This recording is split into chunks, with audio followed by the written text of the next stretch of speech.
Hello everyone. I welcome you all to another session on Little's Law YouTube channel. Today we are going to see about the general settings that we have in Nearload and how to use it wisely. Let's now start how to use general settings. And before we move on, if you have not subscribed to the channel, please don't forget to subscribe, like, comment, and share it with your friends. To go to the general settings, we have to first open any project that we have or that we are working now. So let me open the recent script which I have created.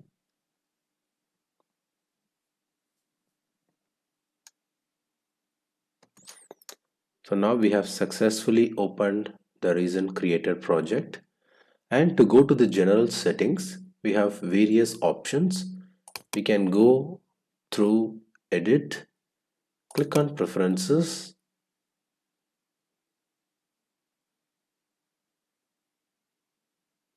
and that gives access to general settings. We have other options as well.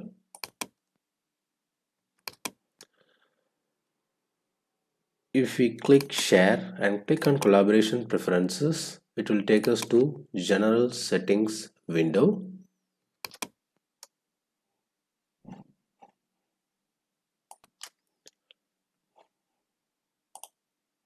First, let's start with the HTTP recorder. So this HTTP recorder panel enables us to configure the parameters for the recording of an application.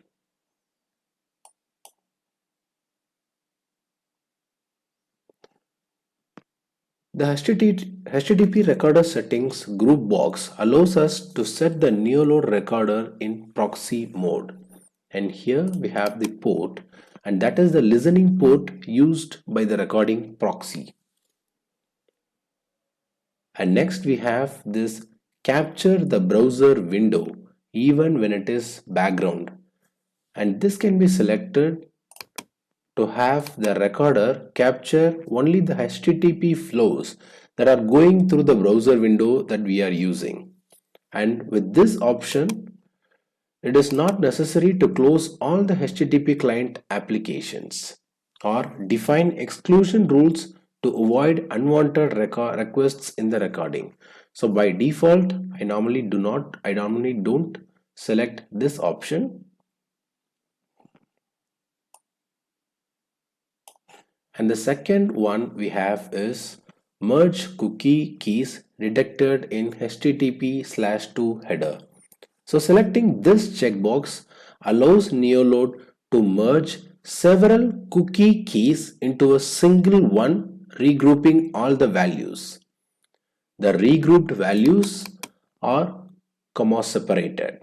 For example, when HTTP2 request header contains three cookie keys with different values for each, the option will merge the cookie keys and regroup all the values under a single cookie key. And next we have this use Neoload to negotiate NTLM and Kerberos tickets.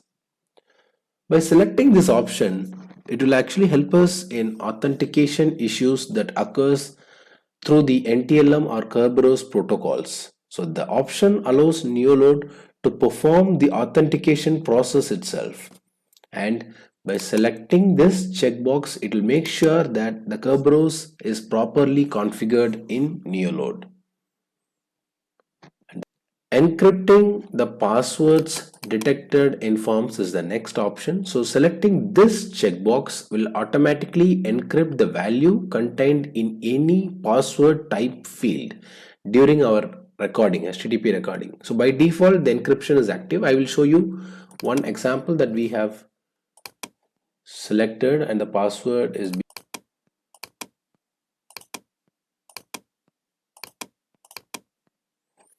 So here you can see the password is being selected as $auto password 2, and when we go to the variables path, so here the value is being encrypted. So that's the option of doing it. So automatically the password that are being in the forms, so they are actually encrypted and will be stored as auto password.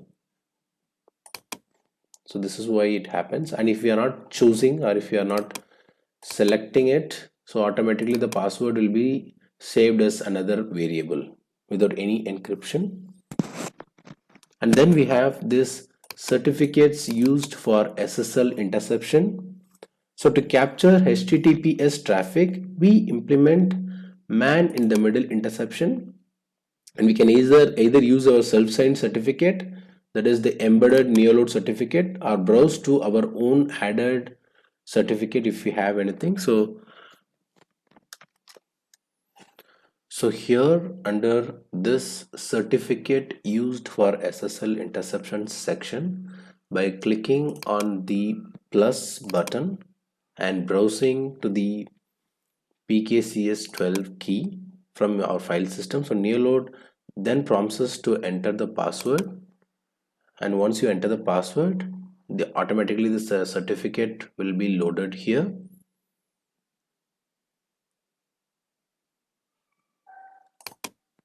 So since this is not a valid certificate, I'm not adding now, but this is how we can add a certificate. So any application that you are using, and if required, you can import the certificate to it so that the recording will not fail. And to delete the certificate, by clicking on this minus button will allow us to delete the certificate, and then the fourth button will allow us to regenerate the neoload certificate from the certificate selected. So now I'm clicking no, and then we have this tunnel mode recorder settings. So this group box enable us to configure the parameter to record in the neoload mode. So first we have this connections. So there are different options we have, that is, one is local area connection, and then we have LAN connection to Wi-Fi, Bluetooth network connection, and loopback pseudo interface. So this connections contains the network interface available on the machine, and by selecting one to be used for recording in tunnel mode between neoload and the application. And then we have this IP accessible from the client. So this is the IP that is used by the tested application to connect to the neoload recorder. And then we have this HTTPS IP range recording. So this is a collection of IPs which can be used when recording a number of SSL secured domains. So by default there are local IPs, and in the from it is necessary to enter the first IP of the collection, and then we have to last, where the last IP of the collection must be specified. And then we have the recorder patterns, where we have this entering the regular expression, filtering the recorded URLs to be recorded must be entered in the lists here. So this is something we have in JMeter as well, where we can enter what are all the patterns to include while recording and what are all the patterns that we can exclude during recording. So this will actually save us a lot of time in avoiding the unwanted patterns or the URLs, I would say. So the patterns to include is when the list contains an entry, so the neoload only records the URLs matching or at least one regular expression pattern, and the pattern to include list is used only to record requests sent to one or two servers. And then we have a list, a default list of patterns to exclude, and in fact we can add as well. So let me show you the patterns to include. So by clicking on this plus, and we can enter something like star.com, for example. I'm entering. So to delete it, we can click on the minus symbol, minus button, and then in the patterns to exclude, so we have different options. We have multiple options that are being part of pattern to exclude. So the request is recorded when it does not match any of the regular expression pattern in the list. So the pattern to exclude list is used to avoid recording requests sent to certain listed servers are requested for jar or image files, for example. So the URLs authorized by the patterns to include must list pass through the exclude filter, otherwise they are rejected. And all the filters consist in regular expressions, so it is necessary to escape special characters such as the period. A filter can be, for example, and let me give you an example here. So when you click plus, so it will create a new column, and I'm entering a value, for example. So Windows updates slash dot. So any dot or any period will be escaped by a slash. Microsoft.com. So this is how we can create a pattern to exclude, and let's click on apply. So that way it will be applied. And the second section is proxy. So here we have this proxy, which is the second one. So initially we have C about HTTP recorder, and the second part is proxy. So this proxy panel enables us to add and configure, edit, duplicate and remove proxies. It is also there, it's also here that you can pick up a proxy you created to be used as an internet proxy or an application proxy, or as a proxy for an integration module. For example, Qt, like the Qtest we have already. So if you are inside your client's location, so you must give the proxy which is in the client's location. So let's see how to do it. So you can add one or as many proxy that we needed here. So during recording we can easily swap between the proxies. So first let us see the different proxies which are available here. So we have internet proxy, and then we have this applications proxy. So in this internet proxy, so the Neolode requires an internet connection for tasks such as access to the internet, I mean access the cloud platform, for check for updates, do any activation like activating the license online and adding any dynamic content to the home page, and export projects to the Neolode technical support. So these are the required thing that we are using the internet as a proxy. And then we have this applications. So this applications proxy which enables the Neolode to communicate with the servers of the application to test. So basically recording the application or validating the user path.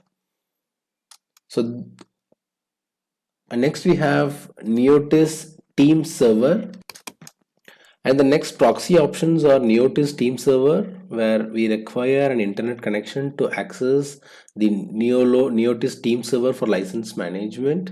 Let me show you. So here we have this Neotis team server, and then we have to select the proxy for this. So by this we can connect to this Neotis team server, that is the NTS, and then we have this collaboration. So here again we will be using the proxy to connect to this, either to the Neotis team server or to connect to any other third-party server. So these are some of the options where we need to connect to the internet or to the proxy. And then we have the integration modules as well. So this integration module will enable Neolode to communicate with the servers to the available integration it does. So that's the third-party server we have. Okay, so with that we have seen what are all, or where are the options we are requiring the proxy. So first let's try to add a proxy. So now we are in the general settings window, and by clicking on add, it will give a pop-up window, and let's add a proxy as test. And we have various other options. So this is similar to what we have in the Internet Explorer, where we do the internet settings.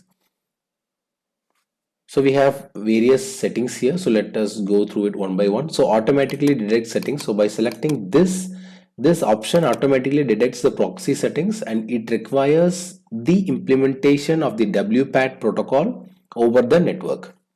And then we have this use automation configuration script. So with this option, the address of the automated configuration script, so basically we'll get a pack file that may be specified when the network has one. So if you are inside your client network, you will be getting a pack file or a pack URL, and if the URL is incorrect, Neoload will automatically switch to manual mode, or failing that does not use proxy at all. So we have to be very careful when using this automation proxy script, and make sure if you are within a client network, you have to definitely use, or you have to only use the pack file or the configuration that you are using inside your client configuration. And then we have this manual settings. So this option lets us manually enter the address of the HTTP, of the HTTPS and the FTP proxies. So the three fields may be identical when one proxy handles all three protocols. And basically this FTP is only used for internal proxy to export projects to the Neoload technical support. So let me show you how to do it. So here there is an option to export project to Neoload web. So to do it, we have to enable, or we have to have this FTP proxy enabled. So that is the one thing that we have to be very careful. So if we want to export the project, so we have to the Neoload, so we have to be very careful, and we have to add this FTP enabled. And then we have this do not use proxy for these addresses. So here we can list the exceptions to specify the names or IP address of the machines for which the proxy must not be used, and each element must be separated by a comma, a semicolon or a space. And then we have the star character that can be used to enter a wildcard string, for example to specify all the machines in the mydomain.com. So we can enter something like star.mydomain.com can be entered. So anything that comes before, or anything that comes before this dot, will be taken as a wild character, and that will be allowed, and no proxy will be used for those addresses. And then we have this advanced. So this enables us to manage the authentication and cache policy. So say for example, if you are using under your client location, so you have to enter your login and your password to authenticate your application. So the Neoload handles basic, digest, NTLM and negotiate authentications. And using this option to specify, so we can actually select our username and password directly from the variable. Otherwise we can automatically select it, we can enter it here. And we have this cache policy as well, but since it is not enabled, we may not be able to show it, but I can give you why it is. So by selecting this global cache, by default the proxy settings are shared among all virtual users, and this is the fastest method, but it can produce distorted results with some complex automated scripts. So with that, we will close this configuration part.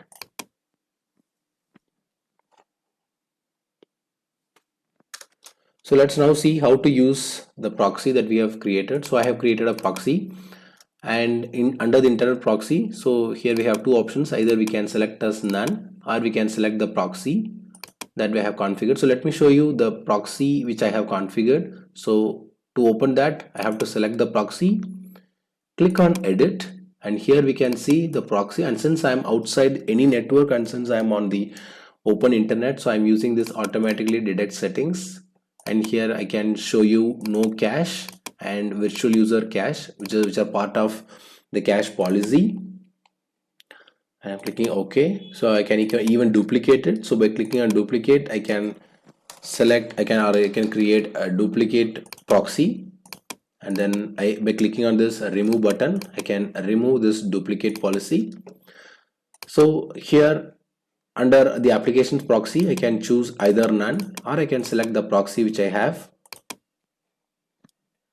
And let's see how we can use this proxy in various other places. So here we have this Neotis team server, and here it is by default none, so I'm selecting the proxy and I can actually check the connection. So by clicking on this, okay, so since I'm not connected to any server host, I might not be able to use it, but this is how we can test the proxy, and we can test it. And then I can go to this collaboration. So here I can choose the proxy which I have. So same way we can actually use our proxy whatever we have configured across the various other settings part. So with that we come to an end. So far we have discussed about HTTP recorder.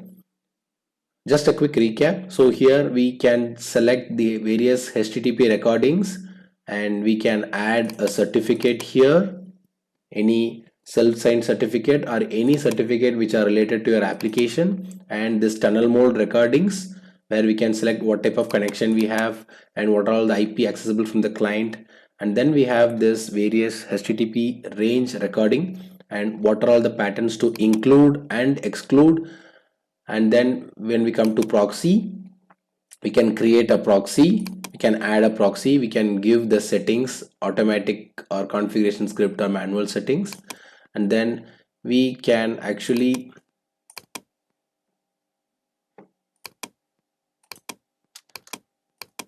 edit the proxy, we can duplicate it, we can remove it. And then we have various other internet proxy options, something like connecting to the license activation window or checking for any updates or connecting to Neoload cloud platform. And then we have application proxy where we can use this application for recording with controller and user path validation and load generators during the test. And we can again use this proxy for Neotis team server, that is the NTS part and the collaboration part. So with that we come to an end.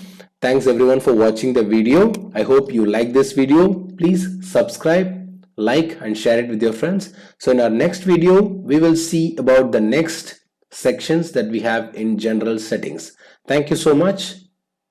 Have a good day.